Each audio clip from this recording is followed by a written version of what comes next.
Poland's presidential vote is heading to a runoff after none of the 11 candidates secured enough support to claim an outright victory. The second round of voting will take place in 2 weeks' time and see incumbent Andrzej Duda face the Liberal mayor of Warsaw, Rafal Trzaskowski. Darren McCaffrey, our political editor, has more from the Polish capital.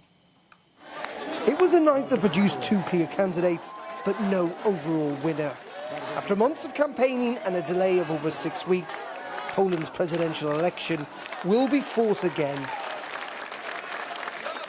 The Conservative incumbent Andrzej Duda secured most votes in the first round, with a 41.8% share, according to the exit poll, while his rival Liberal Rafal Trzaskowski came second on 30.4%. The 9 other candidates scooped up the remainder of the votes.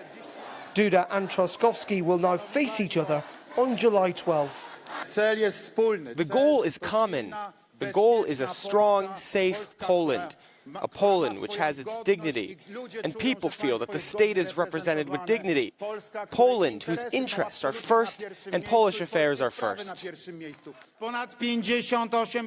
58% of our society want to change, and I would like to tell them today that I will be your candidate, the candidate of change.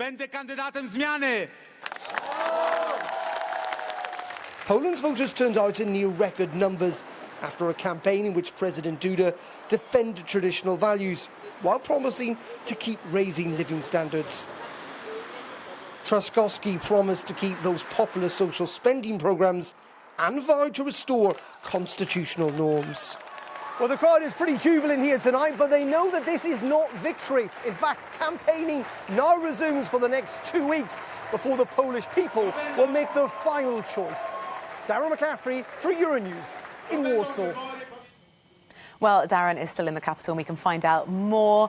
Darren, good morning to you. So, as we expected and as you told us on Friday, Poland's going to head to a second vote to elect their new president. That's in 2 weeks' time. How does it look like that's going to play out? We've sort of got two frontrunners, haven't we?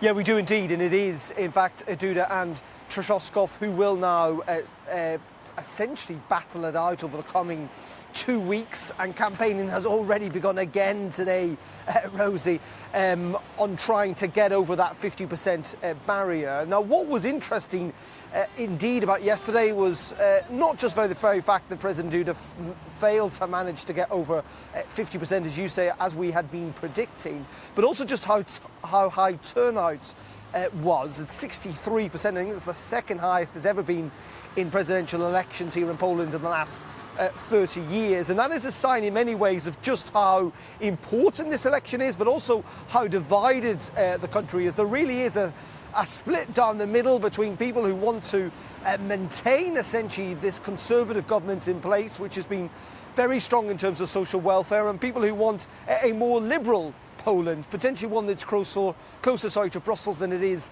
to Washington. In saying that, it is still going to be very difficult for the opposition to win here. Looking at the figures this morning, you know, President Duda doesn't need that much to get over 50%. In fact, one of the fourth candidate, who is a nationalist, got around 7-8% of the vote. That would be enough just to edge him over 50%. It's still going to be tight. There's still an election campaign, Rosie. Anything can happen in the next 2 weeks, and the momentum is clearly with the opposition to a degree. It's going to be very close. We're going to have to wait and see. But at the moment, if you were a betting man, you might well say that it looks like President Duda might edge it. But I'll give you a caveat. As I say, there's 2 weeks of campaigning still to go. So a fortnight of tension to come. Thank you very much, Darren McCaffrey, our political editor there in Warsaw.